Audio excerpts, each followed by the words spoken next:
This is the most tragic supporting female character I've ever seen. Her name is Pei Young. She's the true daughter of the Chin family who was mistakenly swapped. She grew up in an orphanage, introverted and insecure, yearning for family love. At 17, she returned to the Chin family, thinking she finally had 3 brothers, but her brothers were cold towards her. They only treated the adopted daughter Chin Yujiao as their real sister. Pei Young witnessed how her brothers cherished Chin Yujiao, but Chin Yujiao was the real villain. She constantly convinced the brothers that Pei Young was mentally unstable. To drive Pei Young out of the Chin family, she threw herself down the stairs, but made the brothers see that it was Pei Young who went crazy and pushed her down. Finally, they sent Pei Young to a mental hospital. When I read to this part, I angrily closed the book and said, what a terrible book. How could the fake daughter succeed? These brothers can't tell right from wrong, being fooled by such tricks. If I were this supporting character, I wouldn't let the fake daughter show off. Just then, the book opened, emitting light. When I opened my eyes, I found myself in an unfamiliar place. Before I could familiarize myself with the surroundings, the director noticed me. He smiled and said, "Oh, the little wretch is awake. Good recovery ability. I thought you wouldn't wake up for a while." I thought to myself that I had transmigrated into the book. Pei Young, you've suffered enough. This illegal hospital and this director, I'll deal with them for you. And asked if he was the one who injured my leg. The director gave a cold sneer. Still thinking you're the Chin family's young lady? Know your place. Just as he was about to poke me, I stood up slowly as if I felt no pain, darkly saying, "Then you'll have to compensate with one of yours." I yanked my hand away from his, and asked, "Have you decided which one to trade?" The director, humiliated and angry, said, "You're threatening me? Little wretch, I'll teach you a lesson," and lunged at me.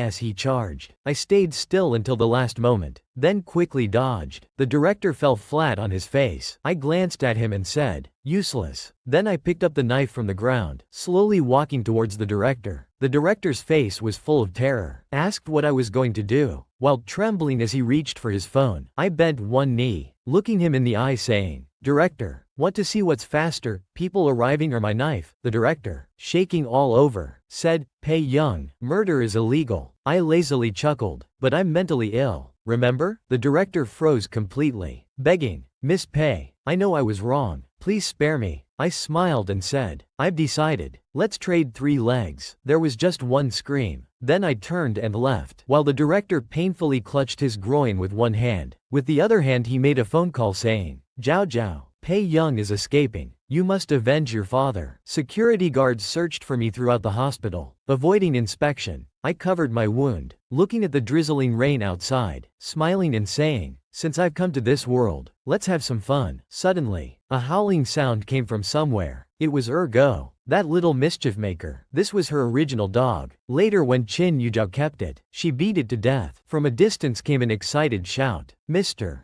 Du, the dog is here." I wondered, Mr. Du, the cliché domineering CEO in the novel? Suddenly a security guard came over saying, "Sir, this is our hospital's mentally ill patient. If there's nothing else, we'll take her away." I tugged at his clothes saying, "Sir, can you help call the police? This hospital harasses underage patients." I thought, if he could resolve this, it would save a lot of trouble. He didn't respond. The guard panicked. "Sir, she's just a mental patient. Don't listen to her nonsense. Quick, take her away." I gripped the dagger tightly as the guard approached. He waved his hand, and his assistant stopped the guard. He crouched down. I said, "Sir, this hospital is illegal." He patted my head saying, "Don't call me sir, call me brother." I reached out my hand and asked, "Brother, can you take me away?" In the previous episode, I asked Huo Shidu if he could take me away, but I still gripped the dagger tightly. Before I could react, he suddenly took the dagger from my hand, saying, "Dangerous." I stared intently at the man half crouching in front of me. Huo Shidu said slowly, "Zeng Shu, call the police." The guard panicked. "Sir, you're believing a crazy person?" He stood up saying, "Zeng Shu, take the dog back." Assistant Zeng nodded. When he tried to pick up the leash, the Alaskan suddenly barked fiercely at him, giving him a fright. I called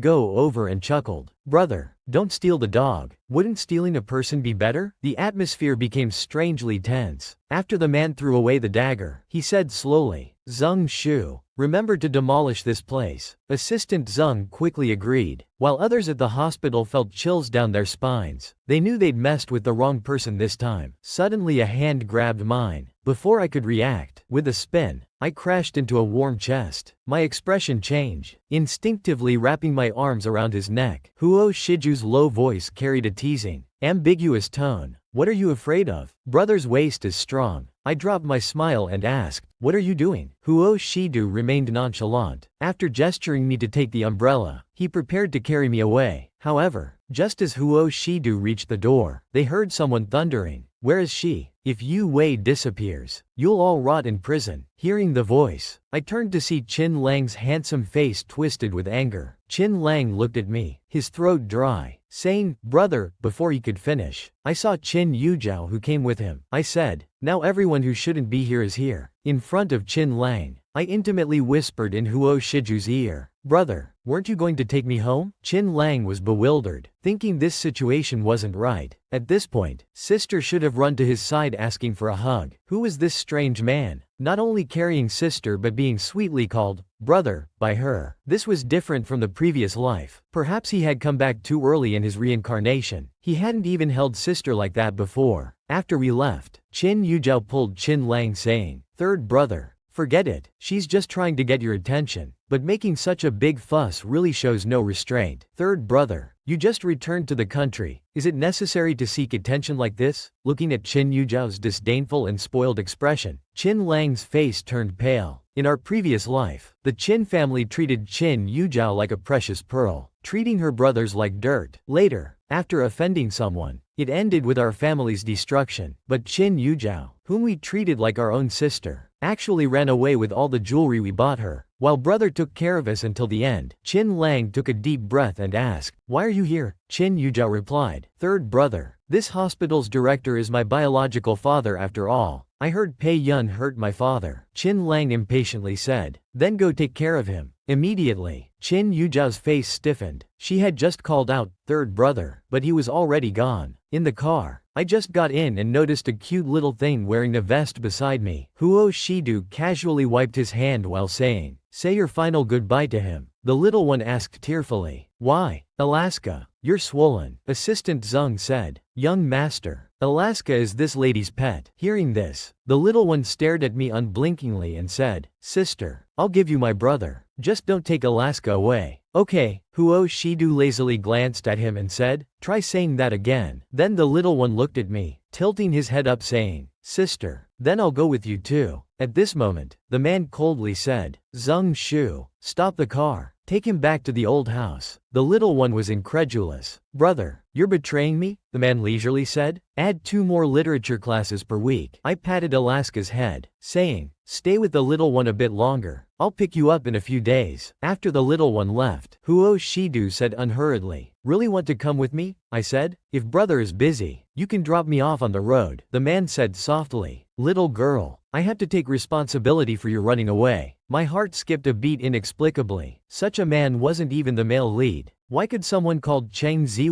be the male lead? Is it because he's psychotic enough? I showed a bright smile. Brother must be quick in relationships, right? The man lazily said. Other men might be quick, but brother is only fierce. I was speechless. Presidential suite. He put me on the sofa and brought me some clothes. I said, could you step out for a moment? Huo Shidu leaned close to me and said, what? Now you think I'm a bad person? In the last episode, after arriving at the hotel's presidential suite, I asked Huo Shidu to step out while I changed clothes. He said, now you think I'm a bad person? Little one, if I were bad, you wouldn't be sitting on the sofa, but on my lap. Huo Shidu draped me with clothes. Seeing I was soaking wet, asked if I wanted to shower. I said, yes, too dirty. Then walked to the bathroom. After showering, while drying my hair, I asked the man, do you want to shower? Huo Shidu looked at me and softly replied, female staff will come soon to bring you clothes. Don't let anyone else in. I looked at him and said, okay, thank you, Huo Shidu. Soon, there was a knock on the door. I turned around and saw a female staff member walk in, followed by someone in stilettos, wearing a nice form-fitting dress. The female staff member avoided eye contact and said, Miss, these are your clothes, then left after handing them to me. As soon as the door closed, I heard the woman speak with hostility. Who do you think you are? I looked up at her and made a sound of acknowledgement. However, in the woman's eyes, my expression seemed to show a post-intimate laziness. The woman burned with anger and said, "Do you know who I am?" I said lazily, "No. Should I know you?" After gritting her teeth, the woman spoke with fake calmness. "Little sister, do you know how old you are? That's my boyfriend. Getting a hotel room with someone else's boyfriend." Before she could finish, I lifted my eyelids to look at her and said, "So?" She continued, "Do you know what type men like? There's a difference between women and girls." After putting the clothes on the table, I casually untied my bathrobe and chuckled. "Today's young men are so skilled." She looked at me, her face turning from red to pale. "What did you do while getting dressed?" I said, "What do men and women usually do? Are you not leaving, planning to stay and watch us?" The woman stormed out, slamming the door. A few minutes later, Huo Shidu came out, smelling the strong perfume in the air. He asked, "Did someone come in?" While treating my wound, I smiled slowly and said, "They've left. Though brother might need to explain things well when he goes back." He said, "I never expected you to behave anyway." Huo Shidu noticed I was bandaging my wound strangely. He simply came over to help me bandage it. While doing so, he asked, "What's your name?" I replied, "Pei Young." Hearing this, the man smiled and said, "I'm Huo Shidu. I'll leave you my phone number. Rest early." I slept well that night. When I woke up, I saw a note on the coffee table written in strong handwriting, with several hundred yuan underneath. Looking at the note, I realized I now owed not just a favor, but money too. After leaving the hotel, although I didn't want to, I still took a taxi to the Qin family house. At that moment in the Qin family villa, Qin Lang sat on the sofa impatiently smoking, looking frustrated. Yesterday he was so caught up talking with Qin Yuzhao that he let sister leave with someone else. However, in the previous life, it was only after an important person's daughter died at the hospital that it was exposed. Before that, sister had sent me many messages, but I ignored them all. Why didn't I believe sister back then? This life, I won't give up. At this moment, I walked in through the door. I saw Qin Yuzhao with her arms crossed, saying to Qin Lang, "Brother, my music room is too sunny. You said you'd let Pei Young switch rooms with me. Is that still happening?" Qin Lang's face immediately tensed. Before he could speak, I walked over and said, "It's fine. I'm planning to live at school." After I spoke, Qin Yuzhao noticed my appearance and her eyes widened. "Impossible. How did he suddenly become so good looking?" Qin Lang said somewhat awkwardly, "Sister, you're back. Can you get used to living at school?" Hearing this, Qin Yuzhao was stunned and angrily said, "Third brother, how can Pei Young be so delicate?" I said, "You can discuss it slowly. I'll take my leave." After I left, just as Qin Lang was about to go upstairs, his arm was grabbed. Qin Yuzhao anxiously asked, "Third brother, where are you going?" Qin Lang shook off Qin Yuzhao's hand. "Going to help sister pack." Seeing him turn to leave, Qin Yuzhao displayed her usual unreasonableness, asking, "Is Pei Young more important, or am I?" In the past, Qin Lang would have immediately comforted her, but now, he laughed as if hearing something ridiculous. "She is my real sister." These words hit her like a ton of bricks, leaving her stunned and incredulous. In the last episode, Qin Lang told Qin Yuzhao that I was his real sister. Qin Yuzhao thought he wouldn't intentionally say this. It must be related to Pei Young. Qin Yuzhao stopped Qin Lang saying, "Third brother, let me help her. It's not appropriate for you to enter a girl's room." Qin Lang thought about my attitude towards him and stopped. Seeing this, Qin Yuzhao quickly went upstairs, thinking, "This must be Pei Young's doing." On the second floor, I pushed open the dark room. The room was extremely dusty inside. Looking at the exorcism clothes around me, my eyes filled with irony. No wonder the original owner broke down. Being treated like someone possessed by evil spirits every day. Who could bear that? After turning on the lights, I found my school uniform. Qin Yuzhao leaned against the door, arms crossed, sneering, "Pei Young, you really never learn. I've never seen someone as shameless as you. You think living in the Qin family will change how the brothers treat you? Keep dreaming." I asked quietly in return, "Then what are you afraid of?" Having her thoughts exposed, Qin Yuzhao bit her lip. She walked up to me and said playfully, "Don't talk nonsense here. If I could get the brothers to send you to the mental hospital once, I can do it again." In the brothers' hearts, "You're not worth even a strand of my hair, even if I deliberately harm you." Before Qin Yuzhao could finish, I suddenly interrupted her. "I almost forgot about you sending me to the mental hospital. How do you think I should settle this score with you?" Qin Yuzhao panicked, instinctively stepping back, saying, "If you dare touch me, third brother and my mother will throw you out of the Qin family immediately." Hearing this from Qin Yuzhao, I suddenly pushed her hard, making her face contort in pain. and said, "That sounds quite tempting." Then without waiting for her reaction, I grabbed her collar and walked towards the door. Qin Yujiao turned her pretty face and shouted urgently, "Pei Young, let me go. Have you gone crazy? Third brother? Save me. Pei Young has gone mad." Qin Yujiao screamed pathetically. Her screams attracted the servants and Qin Lang. The servant called Mama Huang pointed at me and cursed. "Pei Young, what are you doing? Let go of the young miss right now. You ungrateful wretch." I thought about how since coming here, I often dreamed of the original owner, from her earliest memories until her tragic death on the streets years later. Even I, someone unrelated and without much sympathy, could feel the original owner's oppression and heartache. These people were truly wolves who wouldn't spit out bones. Qin Yujiao pushed me, pulling at her arm and telling me to let go. I grabbed her neck and threw her entire body down the second floor stairs. Qin Lang ran over asking if I was okay, but Qin Yujiao interrupted before I could answer, saying, "Third brother, it hurts so much." Mama Huang, holding Qin Yujiao, said, "Young master, it's all her fault," and shouted, "Quick, grab this worthless girl." Then she stood up, raising her hand saying, "How dare you treat the young miss like this? I'll tear that fox face of yours." I grabbed her wrist and said, "Forgot your position, didn't you? Since when are you allowed to cause trouble here?" Just as Qin Lang was about to speak, Qin Yujiao interrupted. She said, "Third brother, it hurts so much." Qin Lang thought they should quickly take Qin Yujiao upstairs, or who knows what else she might falsely accuse. He said, "What are you standing there for? Quickly take her upstairs and get a doctor to check on her." Qin Yujiao thought gleefully, "Third brother still cares about me the most." She tugged at Qin Lang's pants saying, "Third brother, will my hands be unusable? I have a piano competition in a few days." Qin Lang waved his hand saying, "Hurry and take her upstairs." As the maid helped Qin Yujiao upstairs, she thought brother must be staying behind to punish me. As Qin Yujiao walked up the stairs, Mama Huang dramatically said, "Young master, this worthless Pei Young is too vicious. She must have pushed the young miss on purpose, and this mad woman just tried to break this old servant's hand." I snorted and said, "Breaking hands isn't difficult." I gripped her wrist and asked, "Should I grant your wish?" Mama Huang shouted, "Young master, help, this worthless girl is crazy." Qin Lang exclaimed in surprise. "Crazy? Mama Huang, what did you call sister? Have they always treated sister this way?" Qin Lang continued, "You're just a servant, yet you dare call my sister crazy?" I was confused. What's gotten into him today? I released Mama Huang, looking at him coldly. I said, "You don't need to pretend." Then, I continued with interest. "After all, I did push her. As mentioned before, I told Qin Lang that I indeed pushed her." Everyone else looked at me in shock. Why was Pei Young acting crazy today? Constantly stepping on third young master's landmines? Qin Lang froze. After all, only grandfather treated him well in the Qin family and disliked Qin Yujiao. But a year later, grandfather passed away from serious illness. Qin Lang's eyes grew moist. At present, he didn't want to explain, only hoping Pei Young wouldn't leave. He then asked, "Is it because of them that you don't want to stay? If that's the case, I can drive them all away." I casually replied, "Is there anything worth staying for here?" Qin Lang instinctively blocked my path, quickly changing his reasoning. "Sister, the school dormitory application will take a day or two. Could you wait a bit longer?" That was true, but I really didn't want to stay in the Qin family at all. Seeing my silence, Qin Lang continued pitifully, "And also, grandfather's birthday is coming up soon. Why not wait until after his birthday banquet to leave?" Others were incredulous seeing Qin Lang like this. Was third young master actually coaxing Pei Young? They'd never seen him treat even the young miss this way before. Mama Huang, whose hand was nearly broken, was especially shocked. She hurriedly said, "Third young master, this Pei Young just nearly killed the young miss." After she finished, Qin Lang's eyes filled with cold light. He said, "Shut up, butler. Give Mama Huang 3 months' salary and have her leave the Qin family." The butler responded, "Yes, young master." Mama Huang's eyes widened, her voice urgent and shrill. "Third young master, I was helping the young miss. Weren't you always most concerned about her?" This outsider, Qin Lang interrupted her, his handsome face darkening. "Who's an outsider? Jenner is my real sister, the true young miss of the Qin family. We don't need servants who give attitude to their masters." Turning to me, Qin Lang smiled and said, "Jenner, the second floor is too noisy. There's an empty room next to third brother's on the third floor. How about staying next to third brother?" I lowered my head and hummed in agreement, thinking that since I just took over this body, I indeed didn't have the ability to leave now. I'd have to wait until the dormitory application was approved to get away. Qin Lang followed me upstairs, but when he first entered my room, the smile disappeared from his face. She had been living in such conditions. He had always thought Jenner and Qin Yuzhao received the same treatment in the Qin family, but never imagined their attitude toward Jenner would result in such treatment. I said it was fine, just needed to move things a few times. Qin Lang stepped forward and silently helped me move my luggage. Seeing this, I frowned, feeling something was off about Qin Lang. In the second-floor bedroom, Qin Yuzhao, after being treated, was in a bad mood. She said, "Call Mama Huang over." The servant timidly replied, "Young miss." Mama Huang was dismissed by third young master. Hearing this, Qin Yuzhao raised her voice. "What did you say?" the servant said softly, because Mama Huang called second miss crazy in front of third young master. Qin Yuzhao pondered upon hearing this. Why did third brother suddenly care about Pei Young, even dismissing Mama Huang for her? Wasn't this clearly slapping his own face? The servant handed her a glass of water, saying, "Young miss, perhaps third young master is being nice to second miss because of the master. Master's old illness has worsened this year. Third young master can't argue with master anymore for your sake like before." These words improved Qin Yuzhao's mood. She said resentfully, "Grandfather only cares about blood relations. No matter how good you are to him, it's useless." She thought, I appeared to be the glamorous young miss of the Qin family, doted on by three brothers, but in reality, grandfather never lets me attend those family gatherings. The servant leaned closer and bowed, saying, "So young miss, you should outshine everyone at master's birthday banquet and win his favor. You know how little second miss is worth." Hearing this, Qin Yuzhao smirked. "Yes, just give her a little trouble and she can't handle it. Pei Young is just a hopeless waste." After moving to the third-floor bedroom, I glanced at Qin Lang and said, "Thank you." Qin Lang said, "Jenner, are you hungry? Would you like something to eat?" Walking towards the bed, I replied, "No need, I'm not hungry now. We'll talk about it later." Qin Lang scratched his head and said, "All right, you rest first." Outside the room, the servant asked, "Should we prepare dinner for young master and young miss?" Qin Lang thought for a moment. He casually said, "From now on, prepare meals according to second miss's taste." But the servant said, "Second miss doesn't seem to have any preferences." Hearing this, Qin Lang's face darkened as he coldly smiled. "Is it that she doesn't have preferences, or that you never treated her as a proper young miss of the Qin family? From now on, if I find anyone being negligent towards Jenner, get out of the Qin family." As mentioned before, Qin Lang ordered the servants to prepare meals according to my taste. The servants all came knocking, trying to curry favor by asking various questions. Annoyed, I simply locked them out. The knocking sound came again. I saw it was Qin Lang at the door. Opening the door, Qin Lang cleared his throat and said, "Jenner, I'm here to take you out for a late-night snack. This way, even if we don't know your preferences, you can choose freely." I said, "Let's go." At the stairs, Qin Yuzhao appeared from somewhere, saying in a coquettish tone, "Third brother, are you taking us all out for late-night snacks?" Qin Lang's face darkened. Before he could respond, I thought about how annoying it would be with Qin Yuzhao around and said, "You go ahead, just send me the address." I added sarcastically, "Your recovery ability is really good, not hurting anymore so quickly." After speaking, I turned to leave. Qin Yuzhao angrily said behind me, "Third brother, look at how sarcastic she's being." Then Qin Yuzhao stepped forward and held Qin Lang's arm. Qin Lang immediately shook off Qin Yuzhao's hand. Walking forward, he asked, "How's your father?" Disgust flashed in Qin Yuzhao's eyes, but she pretended to be concerned, saying, "Pei Young ruined my father in that way. After all, he is my father." Qin Lang laughed. "So what? I won't let him skip any of the legal procedures." Qin Yuzhao's face turned pale. "Third brother, you mean you want my father to go to jail?" Meanwhile, when I arrived at the restaurant, suddenly, an old lady grabbed my arm from behind. "Young lady, are you married? Would you like to see pictures of my grandson? I'd love to have a daughter-in-law like you." I thought to myself, are old ladies this forward nowadays? I said, "Ma'am, I have a boyfriend." Then, spotting a small figure at the entrance, I added, "I even have a son." The old lady clearly didn't believe me. I said, "Ma'am, please wait a moment." Then I walked towards the little one. He called out, "Sister." I asked him, "Little one, where's your brother?" The little one glanced somewhere in the distance, then shook his head frantically, saying, "I don't have a brother." I smiled, bent down, and coaxed. "Come, let sister borrow you for a moment." I carried the little one to the old lady, smiling and saying, "This is my son." The little one hugged me and sweetly called out, "Mommy." The old lady raised her voice, examining the little one while saying, "You're so young to have a son already. I don't believe it. He doesn't look like you at all." I smirked and said, "He takes after his father." Hearing this, the old lady was still suspicious and tried to drag me next door to show me her grandson. During the standoff, the little one beside me whined, "Mommy, I want to go home with you." I patted his head and said, "Once we see grandma off, we'll go home." I wondered what Huo Shidu had done to make the little one so eager to leave him, also wondering who brought the little one out and felt comfortable leaving him here alone. At this moment, the old lady stared blankly at something in the distance, suddenly saying, "If this little one is your child, then that must be his father. They look so alike." I immediately turned around and saw that noble-looking man with cold eyes walking towards me. Just as I was about to explain that he wasn't, the old lady praised, "Your husband is so handsome." Huo Shidu walked behind us, patted the little one saying, "Why did you run off?" The little one lowered his head, not daring to speak. The old lady enthusiastically welcomed him. "Young man, sit down. Sit next to your wife." Huo Shidu touched my forehead, then asked with interest, "Wife?" I said there was a misunderstanding, but then I saw Huo Shidu calmly sit beside me and say, "Why did you bring our son here?" I awkwardly thought, are people nowadays so eager to help? As mentioned before, Huo Shidu sat beside me, and I marveled at how helpful people are nowadays. The old lady continued praising, "This child's father is really perfect. Young people really know how to seize opportunities." I replied, "You're too kind." The old lady continued, "Well then, I won't disturb you. The little one was just saying he wanted to go home with mommy, so you should head back early." Hearing this, the little one felt a chill down his spine, thinking, "Oh no, brother's going to deal with me now." After the old lady left, there was a moment of silence. Huo Shidu lazily said, "Quite impressive." The little one hugged my waist, trembling, "Sister, I should still go home with you." Huo Shidu said, "Deng Shu, take the young master back." I added, "I was the one who carried him here." The assistant came forward and took the little one away. Huo Shidu looked me over, smiling charmingly. "Were you secretly taking advantage of brother just now? Love at first sight with brother?" Looking at his expression, my heart skipped several beats. I said, "No, sorry for the trouble earlier." Thinking to myself, I've been here less than 2 days. How do I keep running into this man everywhere? Just then, the phone on the table started ringing. I glimpsed that it was Qing Lang calling. I picked up the phone and said to Huo Shidu, "Brother, I'm sorry, I have something to attend to. I'll treat you to a meal next time." After saying this, I stood up and left. Afterward, Huo Shidu also returned to his car. The little one looked timid, then suddenly seemed to think of something. He excitedly asked, "Brother, isn't that sister pretty?" Huo Shidu glanced at him and said, "What does it matter to you whether she's pretty or not?" The little one blinked his bright black eyes, saying, "If brother could bring sister home, I could see her forever." "Brother, don't you need a girlfriend? I really like that sister." Secretly thinking to himself, "And I like sister's dog too." The man said, "Forget it. Having one troublemaker is already giving me a headache." Meanwhile, in the restaurant, I walked to the table. Qin Yujiao mocked, "Look at the time. If you didn't want to come, you shouldn't have kept me waiting." Sitting down, I lazily said to Qin Lang, "Sorry, something came up." Qin Lang picked up some food for me with his chopsticks and said, "Jen, didn't you want to attend Hongdu High School before? I've already arranged it. In a couple of days you can go register." Qin Yujiao shouted, "Third brother, how can he be in the same school as me?" Thinking to herself, what if people discover that Pei Young is the real eldest young miss of the Qin family? What then? Won't I be laughed at in school? Qin Lang said with a stern face, "Brother, why can't you be in the same school?" I calmly replied, "Whatever works. It doesn't matter." In the real world, my parents divorced when I was 14. I followed my scientist mother and completed the gifted youth program in university, until my mother passed away later. Then I returned to my father's company as the heir. My concept of high school is vague. It wouldn't be bad to experience school life here. Qin Yujiao said mockingly, "Are you sure you can keep up?" It was my first time hearing someone ask that. I glanced at Qin Yujiao and said, "I'll try my best." Qin Yujiao sneered, "Don't you know Hongdu has an elimination system? There's no point in you studying there for even a month." She thought to herself that she knew Pei Young's level. He couldn't even keep up with regular high school progress, let alone Hengda's pace. Qin Lang interrupted Qin Yujiao and said to me, It's fine. Third brother has contacted the principal. Our family donated an experimental building last time. They won't let you drop out no matter what. Chin Lang thought about how in the previous life, he only found out later that brother had been blackmailed and suffered from school violence at his previous high school, which led to severe communication problems. Now that I've been reborn, I won't let this happen again. Chin Yuzhao consoled herself, thinking third brother was only being nice to Chin Yuge because of the old master. Chin Yuzhao stood up and said to Chin Lang, "Third brother, I'm going to the bathroom." After reaching the bathroom, she called Chin Mother. Chin Mother asked, "Zhao Zhao, did something happen? Do you miss Mom?" Chin Yuzhao asked with a suppressed sob. "Mom, will there be a day when you don't want me? If one day you don't want me, I'll make way for Pei Young." Chin Mother comforted her. "What nonsense are you talking about? You are the rightful young miss of the Chin family. Who dares to make you wait? Don't worry, Mom won't let anyone take away what belongs to you." After hanging up, Chin Yuzhao's lips curved up, thinking smugly that if only Pei Young had behaved and listened, she could have coexisted peacefully with him, but he just had to compete with her. Pei Young, the position of Chin family's young miss can only be mine. At this time, news had spread throughout Hongdu High School that Class 7 was getting a transfer student. They said the student had some connection to the school beauty Chin Yuzhao, probably a clingy poor relative. As everyone knew, Class 7 was truly the backdoor class. Class 7 was full of discussions. A female student complained, "Is it true we're getting a transfer student? Won't they have to sit next to me?" Besides his seat, the other empty seat, no one dares to sit there. A male student said, "Maybe it's a handsome guy." The girl laughed. "Give up, the news is already out. It's a girl." The boy asked, "What do you think the transfer student looks like?" Another girl said, "Coming from the countryside, we'd be lucky if they look normal." At this moment, at the teacher's office door, I had just pushed it open. Unexpectedly, I ran into the original male lead. What left an impression on me was that he was the original character's fiancé. To abandon Chin Yuzhao, he deliberately treated the original character well in public, but when alone, he told her not to have unrealistic hopes, even getting physical with her for Chin Yuzhao's sake. Cheng Ziwei saw me and exclaimed surprisingly, "Pei Young." He hadn't expected that yesterday when Chin Yuzhao said Pei Young was throwing a tantrum and asking his brother to transfer schools. It was probably because of our engagement. He mockingly said, "You didn't have to follow me here." Unexpectedly, the girl in front of him glanced at him, then completely ignored him. Walking to Class 7's homeroom teacher, she asked, "Are you Teacher Wen?" Teacher Wen looked at the girl in front of her and said incredulously, "You're the transfer student?" I lazily responded, The homeroom teacher gossiped, "Do you know Cheng Ziwei? How did you meet?" I replied with an amusing smile,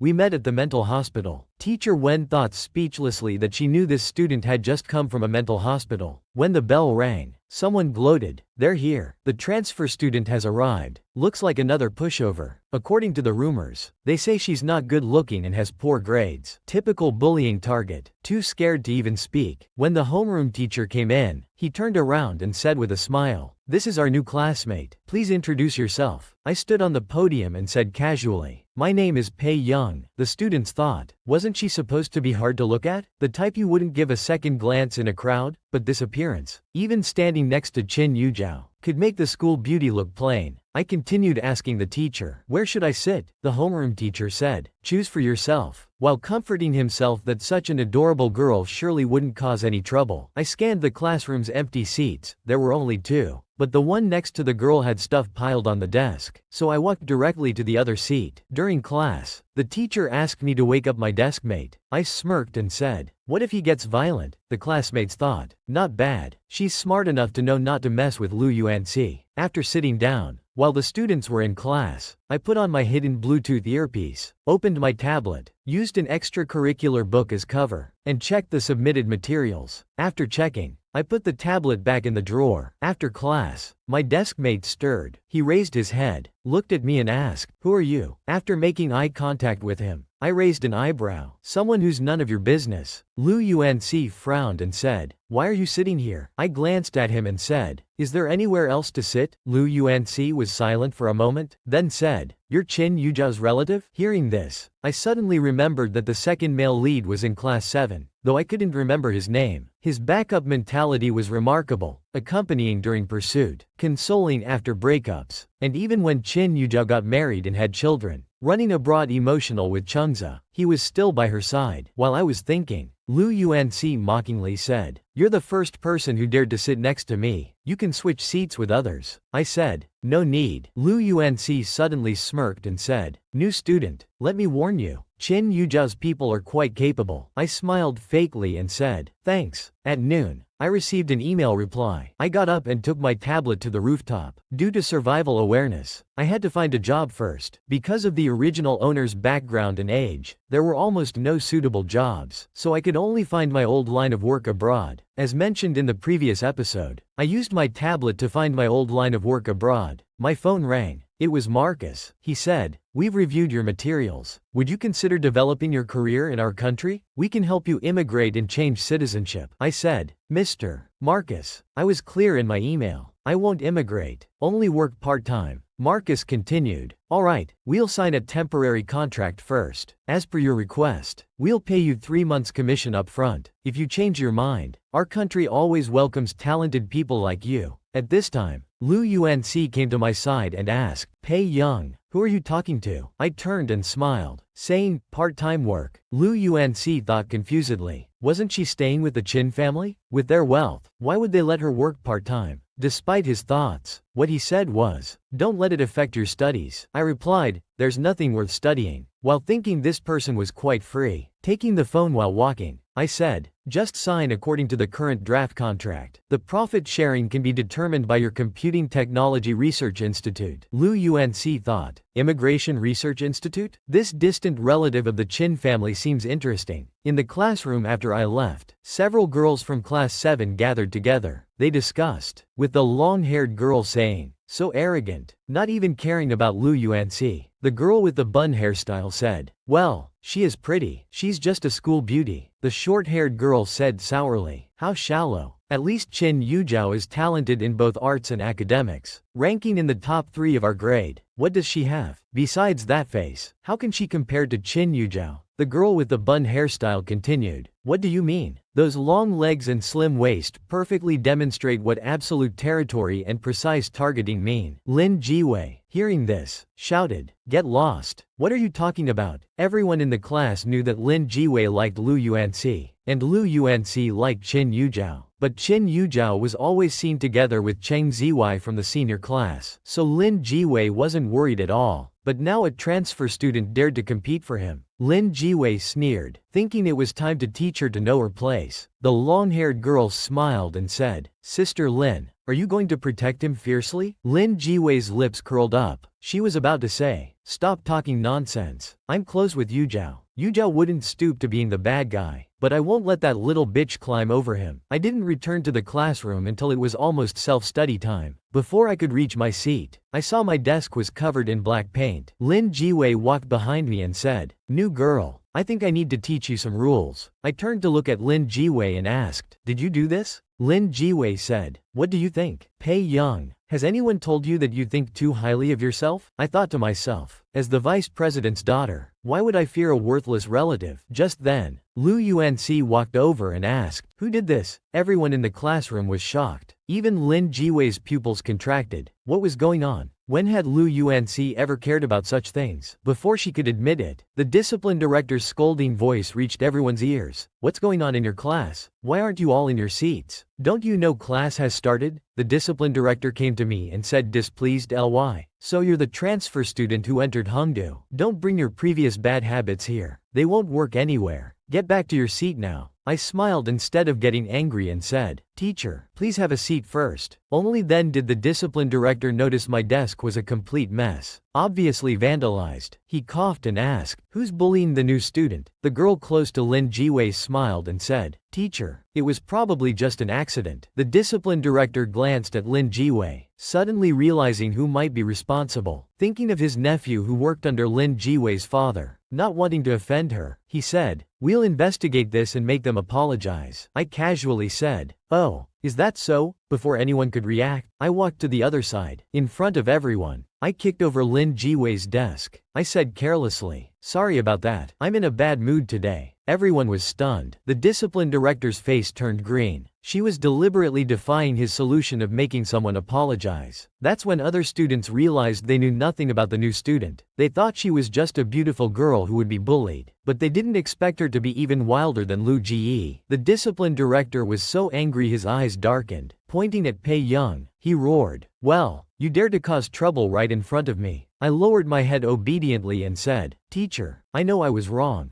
Don't be angry with me." The discipline director, full of rage, said, "Stop pretending. I'm calling your parents right now to show them what you're really like." But what should you do when facing school bullying? When Pei Young returned to the classroom, she saw her seat covered in black paint. Even her textbooks were completely ruined. At this time, the class's scheming girl Lin Jiwei stood behind Pei Young, crossing her arms smugly and said, "New girl, I think I need to teach you some rules." Speaking of which, in the original novel, this Lin Jiwei liked Lu Xiying, while Lu Saiyuan liked Qin Yujiao. On the surface, she was best friends with Qin Yujiao, but secretly she was the most scheming manipulator. She thought since Qin Yujiao had Cheng Zubao, Lu Yuanci could only be hers. Then Pei Young asked back, "Did you do this?" The arrogant Lin Jiwei thought. As a wealthy young lady, why would she fear some worthless relative? When Lin Jiwei and Pei Young's eyes met, she felt an inexplicable chill. Then she laughed and thought, so what if she admitted it was her doing?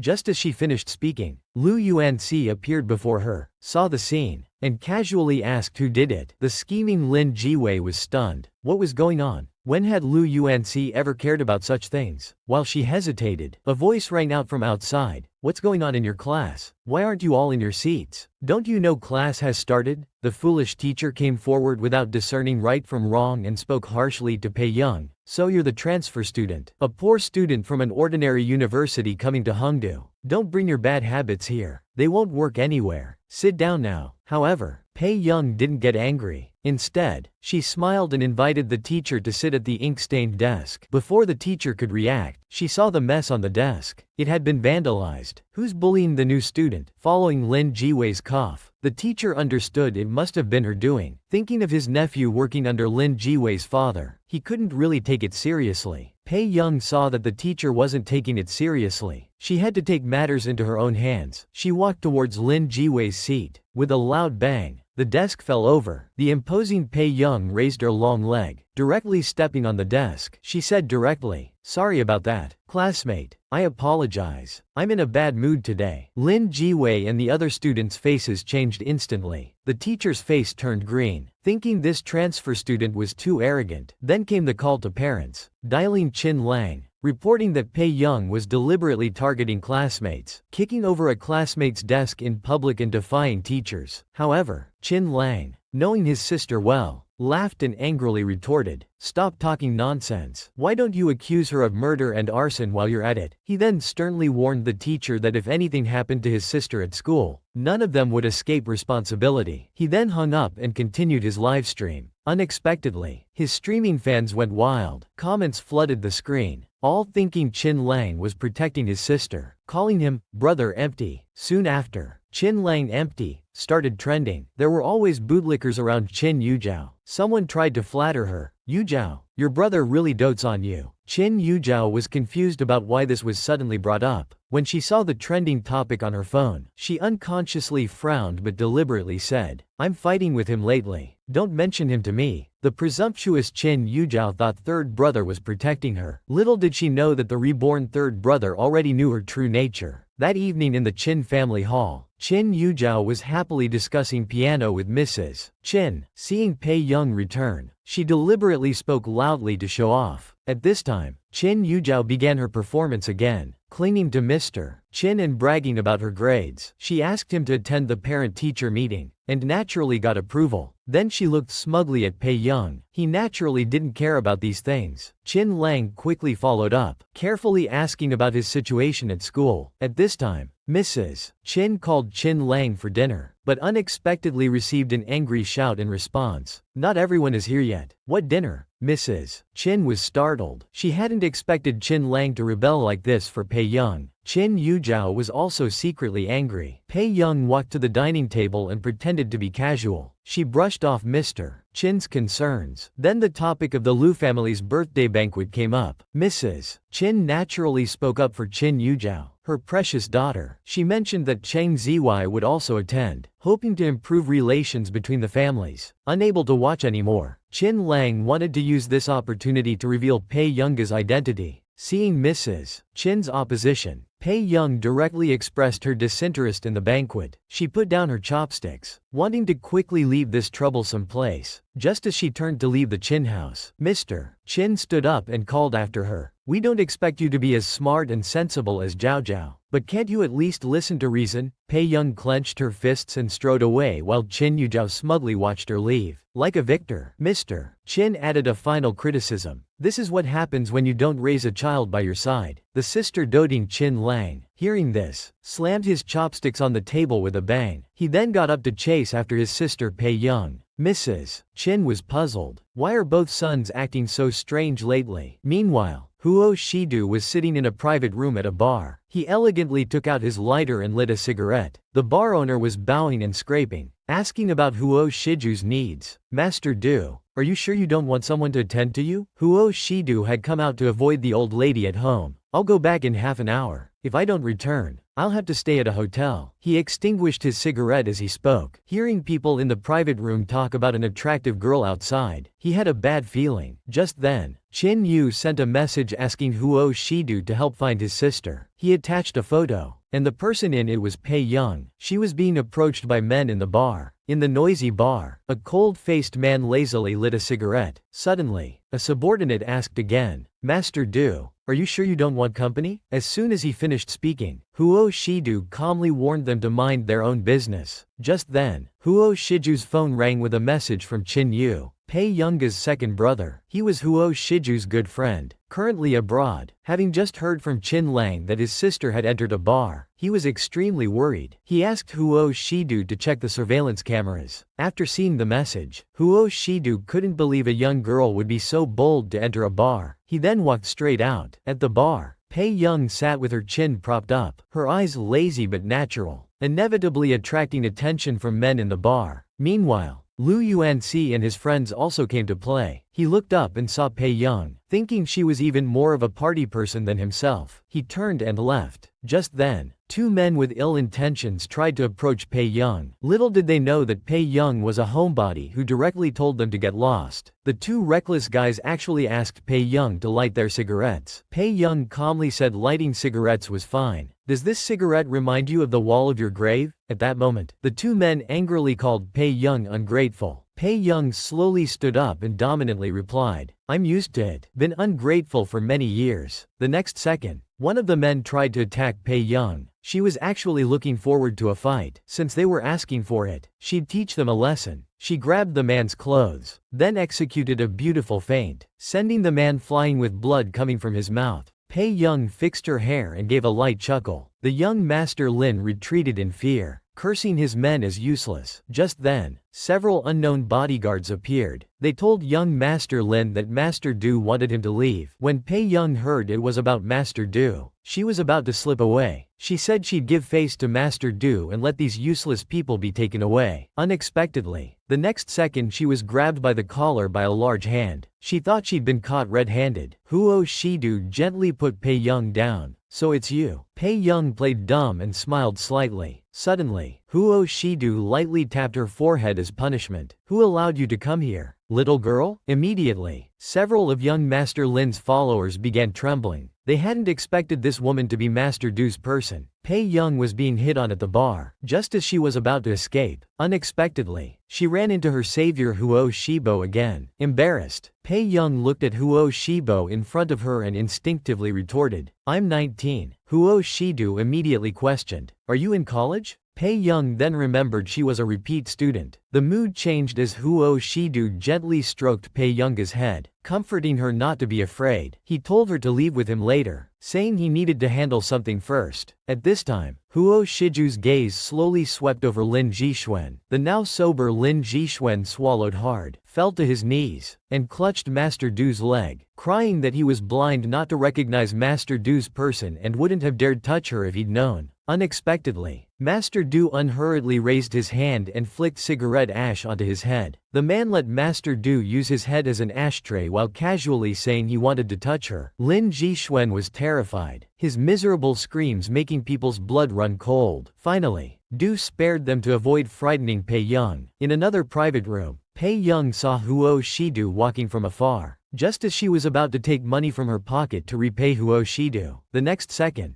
Huo Shidu grabbed Pei Young's arm saying, "Little girl, let me give you some advice." Before Pei Young could ask for clarification, Huo Shidu pulled her arm and led her outside. After getting in the car, Young rubbed her temples, really not wanting to see that annoying family again. She could only beg Huo Shidu to temporarily take her in, saying she could pay rent. Suddenly Huo Shidu teased with a half smile. "Do you think my house is a hotel?" Pei Young quickly shook her head, explaining it wasn't like that. Seeing her exhausted state, Huo Shidu warmly asked how long she hadn't slept. Pei Young said she didn't know, only that she often had insomnia, and at this rate probably wouldn't live to 40 or 50. Before Pei Young could close her eyes, she heard Huo Shiju's low voice, "Yun Yun." Pei Young's brain short-circuited, thinking it was the first time someone had called her that. Huo Shidu patted his thigh, telling her to come over and use it as a pillow. Pei Young shyly said that wouldn't be appropriate, but she didn't refuse and fell asleep right on his leg. Looking at the sleeping Young, he couldn't understand why he brought her home. When they first met, he just thought she was a pitiful little kitten, acting nice but prone to scratching. But now that someone dared to bully this little cat, he felt an inexplicable urge to protect her. This girl was exceptionally beautiful. If the Chin family couldn't control her, she'd eventually be led astray. He gently stroked her cheek. Shortly after, Pei Young woke up drowsily, rubbing her eyes. It took her a while to come to her senses, mumbling incoherently about sleeping over 10 degrees alone. Surprised by how respectful this girl could be, he gazed at her intently and said, "Yun Yun, you're an adult now. Control yourself around brother." These two desk mates were truly alike, both equally stubborn. The teacher yelled angrily at Lu Yuanci during morning class. No uniform, no books. Lu Yuanci didn't care, just staring outside wondering why someone hadn't arrived yet. The teacher grew more furious. "Is there anyone more arrogant than you in this school?" Just as he finished speaking, a voice came from the door. "Report," only to see Pei Young standing there. The teacher sharply asked, "Transfer student, where's your school bag? I forgot it." The teacher was nearly apoplectic with rage, one more stubborn than the next. Class 7 truly deserves its reputation as the backdoor class. This was too much to bear. The students below expressed their dissatisfaction. The teacher expressionlessly asked, "You think if it weren't for your parents' resources and wealth, you could get into university?" Several students wanted to speak but held back, forced to stay quiet. Then the teacher told the two latecomers to borrow books from other students. Being new, nobody paid attention to Pei Young, so naturally no one wanted to lend her a book. "Teacher, I'll just listen," she had just said. When a male student voluntarily came over, offering to share with her, Pei Young was naturally happy and moved her desk closer. "I'm Chu Jiang." The boy introduced himself. Pei Young politely replied, "That's a nice name. Nice to meet you. I'm Pei Young." Meanwhile, Lin Jiwei, who had been waiting to see Pei Young make a fool of herself, looked uncomfortable, glaring maliciously at Chu Jishi. He sneered that this fat guy dared to interfere in his business. He had already warned the class last night not to be nice to Pei Young, yet someone still dared to get involved. After class, Lu Yuanci came to tell Pei Young not to get too close to Chu Jiang, saying something was wrong with him. He often saw him secretly injecting drugs in the bathroom. Pei Young smiled slightly, but no one knew what she was thinking. Seeing this, Lu Yuanci was about to continue but stopped himself. "Am I crazy to care what Pei Young does? This woman won't listen anyway." Just as Lu Yuanci finished speaking, Pei Young waved goodbye and left. As soon as Pei Young reached the corridor, she heard, "Fat boy, you dare meddle in others' business?" Her first thought was that Chu Jiang was being bullied. Sure enough, in a corner, Lin Jiwei and several delinquents were bullying Chu Jiang. Chu Jiang was on the ground begging, "Please, let me go." The boys around were kicking Chu Jiang hard, mockingly saying, "Kneel down to daddy and admit your mistake. Then we'll let you go. How about it, fatty?" His face was unusually pale, as if enduring some pain, frowning and sweating coldly. The group of losers continued mocking. "Look at this pig shaking. All his fat is moving, like a monkey." The boy took out his phone, aiming to record a video of Chu Jiang, saying, "Look at this fat pig." Chu Jiang's whole body was shaking, In his eyes, flashes of barely suppressed violence and desire appeared. A voice in his head kept repeating, "Kill them, kill them. Everything will be fine. He should send these beasts to hell." Suddenly, a familiar voice rang out. "What are you doing?" The restless evil in Chu Jiang's eyes instantly vanished. He saw that Pei Young had arrived. Lin Jiwei sneered. "You dare to come? We haven't settled the last incident yet." The boys nearby were instantly attracted by Pei Young's appearance. She was indeed beautiful, incomparably so. Pei Young strode to Chu Jiang's side. Looking at his disheveled state, she asked casually, "Who did this? If you see a classmate being bullied, would you help?" Looking at the miserable Chu Jiang, Pei Young decided to teach these jokers a lesson. Suddenly, a boy was about to take an inappropriate video of Chu Jiang,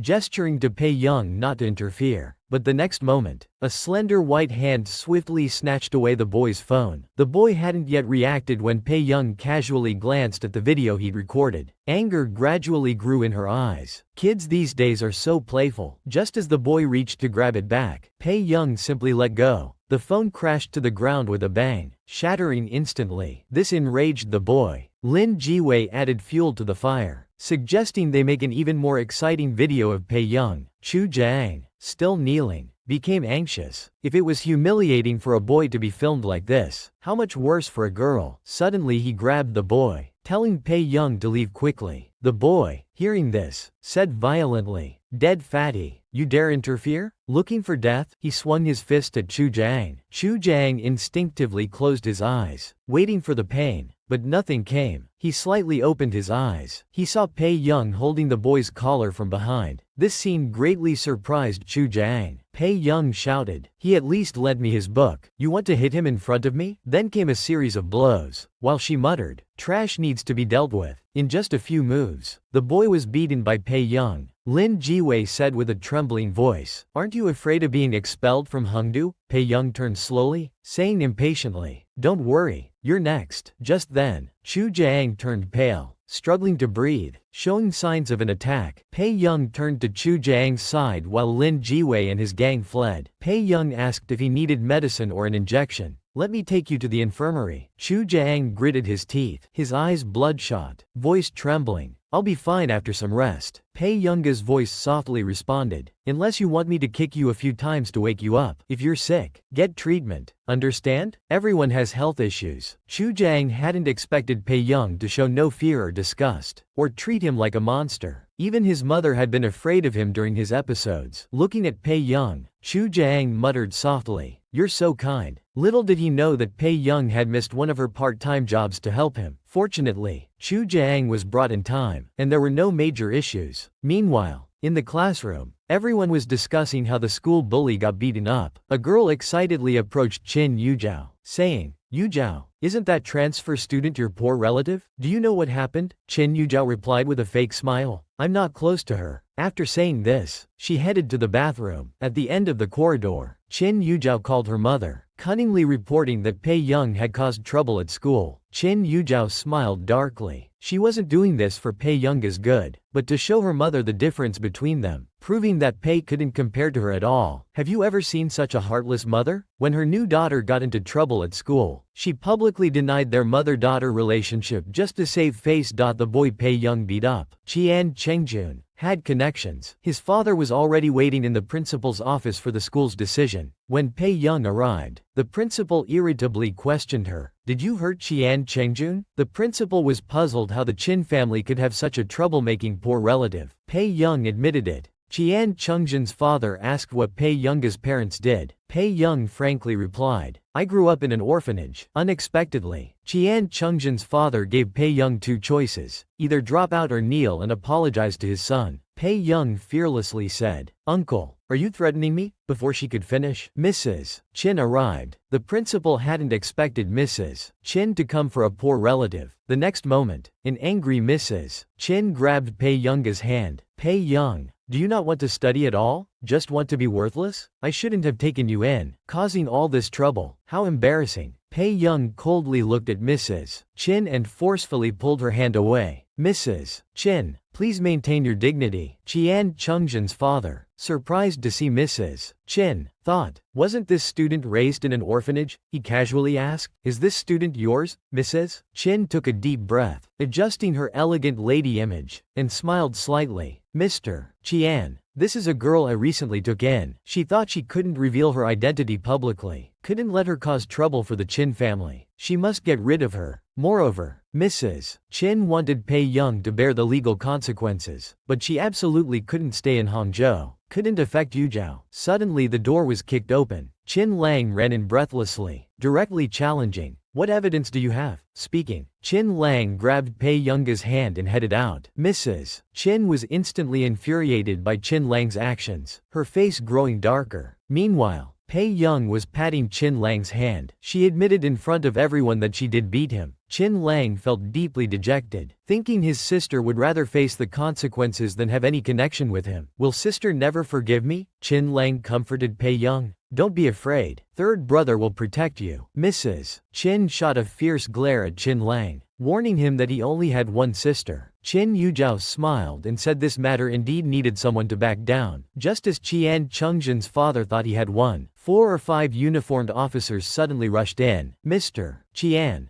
do you remember your son's case at the station last year? Last time we couldn't find evidence, but this time your son's school bullying videos are spreading on the school forum. A total of 65 videos are trending. You can check them yourself on your way. Qian Chungjin's father immediately panicked. Officer, there must be some mistake. My son's case from last year was already closed. That child is still lying in the hospital. You think some money can give back his life? Qian Chungjin's father's mind was buzzing. His gaze happened to fall on Pei Young. He hadn't expected to be outmaneuvered by this little girl. His eyes turned red with rage, and he clenched his fist, lunging at Pei Young. The next second, he was pulled back by a man in black. The man was amazed that a student could be so capable as to hack the entire network. No wonder Mr. Qian was so angry. Suddenly, another voice rang out at the door. It was Chu Zhixing, who said breathlessly, "Classmate Pei hit him to help me. I'm not lying. I'll prove it to you." Speaking, he unbuttoned his shirt, revealing a body covered in bruises. This man, who had just been demanding Pei Young kneel and apologize to his son, was now being taken to the station by the men in black, all because his son's long-term bullying videos were posted online and trending. With such clear evidence, he had nothing to say. Leaving the office, Pei Young sent a friend request to Huo Shidu, just to repay his money. Just then, Mrs. Qin furiously scolded Pei Young again, not saying a word. You're not planning to come home? I'm not even a Qin. Where should I return to? After saying this, Pei Young turned and left, infuriating Mrs. Qin even more. Meanwhile, Huo Shiju's phone rang. Looking at his phone, he saw Brother's Little Nightingale, requesting to add him as a friend. Instantly, a sweet smile appeared on Huo Shiju's handsome face as he said contradictorily, "This kid is getting out of hand." In the campus, students were discussing who was behind the forum posts. Chu Zhixing seemed to discover a big secret. He saw Pei Young continuously typing codes on her phone, matching the trending posts. Soon after, the posts were deleted. Little did they know Pei Young was an expert in this field. Chu Zhixing quietly followed Pei Young, about to offer to walk her home. Suddenly, Pei Young dodged sideways, quickly hiding behind a large tree. Looking towards a car in the distance, Chu Zhixing asked confusedly, "Classmate Pei, are you hiding from that person?" "My brother. I just haven't figured out how to face him. You don't know I'm a control freak." The naive Chu Zhixing, upon hearing this, directly called out to Huo Shidu, who immediately spotted Pei Young, thinking, "Nice try hiding from me." Pei Young had no choice but to slowly walk towards Huo Shidu. When Chu Zhixing clearly saw Huo Shiju's face, he couldn't believe such beautiful features existed in this world. He admiringly greeted Huo Shidu before leaving. Just as the two were about to flirt, Pei Young's phone rang. It was her father calling, telling her to hurry back to the old mansion as her grandfather wanted to see her. Unexpectedly, Mr. Qin also asked Pei Young to put in a good word for Qin Yuzhou to her grandfather, so Qin Yuzhou could return to live in the old mansion. Hearing this, Pei Young's lips curled into a smile. She hadn't expected the Qin parents to be so biased. They even have the nerve to ask me to speak up for Qin Yuzhou. But do I look that simple? Then she sweetly turned to Huo Shidu and said, "Brother, can you take me back to the Qin house?" This mother's favoritism had reached its extreme, treating her biological daughter like dirt, while showering her adopted daughter with care. Today was the Qin family patriarch's birthday. Mrs. Qin planned to use this opportunity to convince the patriarch to let her adopted daughter Qin Yujiao live in the old mansion. The patriarch actually favored his second adopted daughter Qin Yujiao, but because he valued blood relations so much, he paid more attention to Pei Yuge. She then handed the expensive gift she had prepared to Qin Yujiao, telling her to give it to grandfather later. She said that when grandfather sees her filial piety, he won't be so hard-hearted, while completely neglecting her biological daughter. Mrs. Qin lovingly stroked Qin Yujiao's head, saying, "Zhao Zhao brings honor to our Qin family. That Pei Yuge is just useless, only bringing shame. We must protect Zhao Zhao no matter what." Moved by this, Yujiao excitedly hugged her mother, but she couldn't hide the smugness and disdain in her eyes. So what if Pei Yuge was the Qin family's biological daughter? Everything would eventually be hers anyway. Suddenly, the door slammed open. Old Mr. Qin walked in, eagerly looking for his granddaughter. "I'm here," Mrs. Qin said with a fake smile. She probably hasn't arrived yet. Changing the subject, she added meaningfully, "Zhao Zhao goes to the same school. She came back early to wait for you. Who knows what that girl is busy with?" Hearing this, Mrs. Qin's expression darkened. She was trying to imply that Pei Yuge lacked filial piety in front of grandfather. Since Pei Yuge wasn't present, she wanted to help return the gift. Just as she was about to speak, the patriarch roared at Mrs. Qin, "You don't even know what your daughter is busy with and you dare to speak? What if she runs into trouble on her way?" Mrs. Qin breathed a sigh of relief. She really didn't need to help at all. Grandfather was still the same, showing extreme favoritism. Then, Mr. Qin stepped forward to explain, "Father, that child doesn't want our care." Then Mr. Qin, with a smiling face, told the patriarch how excellent Zhao Zhao was, for the sake of the Qin family's face, and hinted to the patriarch to let Zhao Zhao move back to the Qin family mansion. The patriarch, not yet aware of their intentions and their extreme bias, wondered what would happen. He shook off Mr. Qin's arm, not wanting to hear their nonsense. He only cared about his precious granddaughter. He immediately asked Mrs. Qin to call Yuge. At that moment, a lazy voice suddenly sounded from the doorway. "Sorry I'm late." This mother was too vicious, deliberately slandering her own daughter at the patriarch's birthday party, just to get her adopted daughter the patriarch's approval. But the patriarch wasn't buying their act. When Pei Yuge walked in, the patriarch anxiously asked his granddaughter, "Did something happen? Why are you so late?" "Grandfather, I'm fine. I just fell asleep during self-study period. That's why I'm late." Mrs. Qin immediately criticized Pei Yuge for being lazy and incompetent. This angered the patriarch. He grabbed Pei Yuge's hand, declaring that all his assets would go to her, ensuring she'd live freely forever. He added that if those three brothers bullied Pei Yuge, he'd break their legs. Qin Lang glanced at Pei Yuge, indicating that whatever was his would be hers if she wanted. This infuriated Qin Yujiao, who thought to herself that this old man wasn't just showing favoritism, his whole heart belonged to Pei Yuge. Suddenly, Qin Yujiao's expression dimmed. "Mom, maybe I shouldn't have come." The Qin couple's hearts ached. They immediately took Qin Yujiao's hand, trying hard to please the patriarch. Just as Qin Yujiao was about to hand over the gift box, they heard the patriarch say casually, "Yuge, you must be hungry coming back so late. Let's eat first." Mrs. Qin persisted, determined to make the patriarch accept this gift. The patriarch responded coldly, "That's thoughtful." The scheming Mrs. Qin turned her gaze to Pei Yuge. "Today is grandfather's birthday. What gift did you prepare?" This was clearly meant to embarrass her in public. How could she afford such expensive gifts? Pei Yuge stammered, unable to speak. Just then, Shi-Du appeared again. "I heard Mr. Qin is feeling better today and has been discharged from the hospital. I came specially to visit. Mr. Qin, I've long admired you. I'm Huo Shi-Du." Qin Lang immediately recognized him as the one who had taken Yuge away before, but he didn't mention it, fearing it might cause trouble for Pei Yuge. Mrs. Qin smiled and asked, "I wonder if Mr. Huo is married?" This angered old Mr. Qin. Why would the Huo family heir need her concern about marriage? Upon learning that Huo Shi-Du was still single, Mrs. Qin couldn't miss such a good opportunity, so she began promoting her adopted daughter Qin Yongzhao. Before she could finish, she felt the patriarch's warning glare, and her voice suddenly stopped. She was naturally displeased. How could she let Zhao Zhao miss such an excellent man? Huo Shi-Du casually called out, "Zhao Zhao." When Xing Yujiao heard him call her name, Her face immediately turned red, her heart racing. Suddenly, Huo Shidu turned to Pei Yuge and said tenderly, "Yunyan, your nickname." Though brother still prefers Yunyan, Xing Yujiao's face immediately darkened. How did Pei Yuge know someone from the Huo family? Pei Yuge looked at Huo Shidu and smiled, saying, "We met by chance." The patriarch was also somewhat incredulous. He coughed twice to ease the awkwardness. Yuge must have troubled Mr. Huo. Mr. Huo looked tenderly at Pei Yuge. "It's no trouble. Yunyan doesn't even call me brother anymore." Pei Yuge smiled and called him brother, but Qin Yujiao couldn't help saying, "Mr. Huo, I'm Qin Yujiao. You can call me Zhao Zhao or Shidu." He barely lifted his eyelids, responding perfunctorily with a mere acknowledgement. This stark difference in treatment made Qin Yujiao's face turn from red to white, biting her lip hard. Why was this man so contemptuous when facing Pei Yuge, yet completely opposite with her? This man called Huo Shidu was young, accomplished, and elegant. Mrs. Qin naturally wouldn't miss such a good opportunity. Taking her adopted daughter Qin Yujiao's hand, she launched into an enthusiastic introduction. The patriarch couldn't stand it anymore and scolded with a dark face, "Enough, look at yourself." Mr. Qin, seeing this, immediately came to salvage the situation, asking everyone to be seated for dinner. In this family, only the patriarch treated Yuanzi the best. Unfortunately, he died early due to a brain tumor, which was why the original host was bullied so badly by those people. Since she was now replacing the original host, she naturally wanted to make up for this regret. Pei Yuge opened her phone to check. It was a response from the previously contacted famous medical expert. At the dinner table, Mrs. Qin still deliberately targeted Pei Yuge, asking what gift she had prepared for grandfather, intentionally trying to embarrass her. How could a birth mother act like this, constantly making things difficult for her daughter? Pei Yuge calmly ladled soup, saying slowly, "I didn't buy anything." Qin Yujiao added fuel to the fire, putting on an innocent act, saying, "Grandfather just came back. How could you not buy anything?" Qin Lang angrily shouted, "How could Yuge have that much money for gifts? How much allowance does she even get?" Hearing this, the patriarch slammed the table hard. "What do you mean Yuge has no allowance? What kind of parents are you?" Mrs. Qin, frightened, immediately stood up, stammering that the housekeeper had embezzled it. Mr. Qin completely distanced himself from the matter, saying he knew nothing about it at all. The patriarch was nearly faint with anger at these two fools. Pei Yuge quickly comforted grandfather not to be angry. Although she had no money, she did have a gift for grandfather. Then she took out a scarf. Grandfather took the scarf, unable to contain his excitement as he asked, "Did you make this?" "Yes. I don't know if grandfather will like it." "Like it? Grandfather loves it. This is handmade. Better than anything else." The patriarch held it preciously in his hands, his eyes creasing with joy. This nearly killed Yujiao with anger. She never expected grandfather to favor Yuge so much. Her own 2 million yuan gift couldn't compare to a scarf worth less than 200 yuan. Huo Shidu was surprised that the Qin couple would treat their own daughter this way, repeatedly making things difficult for Pei Yuge. He thought, how could he let them bully his Yunyan? Yunyan's gift might be a bit childish, but it's sincere. Since Mrs. Qin thinks it's inappropriate, I'll supplement it with something more suitable. Then he took out a contract. Suddenly, Pei Yujia's phone rang. She politely excused herself and walked towards the bathroom. Old Mr. Qin fell into deep thought looking at the contract before him. Given Qin Group's qualifications, it was impossible to cooperate with a top-tier group like Huo Corporation. The profits from this agreement would equal several years of Qin Group's total value. If they accepted this agreement, wouldn't it be like selling their dignity? Old Mr. Qin directly refused Huo Shidu, saying the gift was too much. Mrs. Qin, looking at Huo Shidu, thought that someone of his status couldn't possibly be interested in that useless Pei Yuge. Huo Shidu calmly said, "This is because Yunyan came in a hurry. I forgot to have her bring the gift from my house. I should have had her bring it from my place." Everyone's eyes widened. What did he mean? Was she living at his place now? The patriarch couldn't believe that his own granddaughter couldn't even return to her own home. Huo Shidu frankly admitted, "I didn't mention it before because I didn't want Mr. Qin to be upset about this matter with Yunyan." Huo Shiju's gaze swept over the Qin couple, implying that if Yunyan was happy at home, she wouldn't have run out alone at night. Hearing this, the patriarch felt immense pain for Pei Yuge. He glared darkly at the Qin couple. He suddenly felt it might be good for her to stay with Mr. Huo. Looking at Huo Shidu, his background and appearance were indeed impeccable. When he's gone, someone would need to protect her. He then pushed back the contract, telling Huo Shidu to take it back. Huo Shidu calmly said, "Mr. Chin, just consider it as Yunyun's gift. I also want to ask Mr. Chin for a sincere promise on Yunyun's behalf." This was the most impressive wife-doting man I've ever seen. He was elegant, handsome and graceful. The line of girls pursuing him could stretch to France, but he only cared for one girl, and this girl was considered useless by her parents. A waste. On his first visit to her home, he gave grandfather a grand gift in the girl's name as a birthday present. This contract was worth years of the Chin family's income, but grandfather refused this grand gift because accepting it would be like selling his own granddaughter. However, Huo Shidu just wanted to ask the patriarch for a promise on Peiyuja's behalf, to be one of the 4 heirs of the Chin family. This request clearly displeased the Chin couple. They hurriedly stood up, insisting they couldn't remove Zhao Zhao from being the 4th heir. Though not biological, she was publicly acknowledged as part of the Chin family. Qin Yuzhao clenched her fists, wondering why Huo Shidu was protecting Pei Yuge so much. Now, she was about to be kicked out of the Qin family's heir list. What had all her years in the Qin family meant? At this moment, Qin Yuzhao pitifully asked Huo Shidu, "Did Yunyun say something to you? Do you also think I stole her position? Isn't that the case? Did she agree to let you take it, in the bathroom?" Pei Yuge contacted a highly skilled neurosurgeon to perform surgery on her grandfather. Upon returning to the living room, she sensed the tense atmosphere. Everyone was silent. What was going on? Did he say something while she was gone? Huo Shidu calmly leaned close to Pei Yuge, whispering that grandfather told him to take her home, and he got some guardianship rights. Pei Yuge couldn't help but glance at Huo Shidu again, wondering what was up with him today. Why was he being so charming? Suddenly, Qin Yuzhao, that white lotus, smiled and said to grandfather, "Please reconsider the heir matter. I've made an appointment with Dr. Fang Ji. I'm sure he can cure your illness." This was clearly bargaining with the patriarch. The Qin couple was delighted. Their precious daughter was so thoughtful. At this time, Pei Yuge also hoped grandfather would give her a copy of his medical records. Unexpectedly, she faced fierce opposition from the mistress. When she accused Pei Yuge of competing with Qin Yuzhao for favor, the patriarch asked the butler to bring his medical records, because he knew in his heart that Yuge was a filial child. Pei Yuge promised grandfather that even with just 1% chance of success, she would pull him back from death's door if necessary. If there was a domineering CEO worth billions, who bought you from your parents to take care of you for life, would you agree? After celebrating the patriarch's birthday, Huo Shidu prepared to take Pei Yuge home. Suddenly, Qin Yuzhao came running from the house, crying, "Mrs. Qin," followed, begging her not to leave mother. But the next moment, Qin Yuzhao tripped over a small lion statue.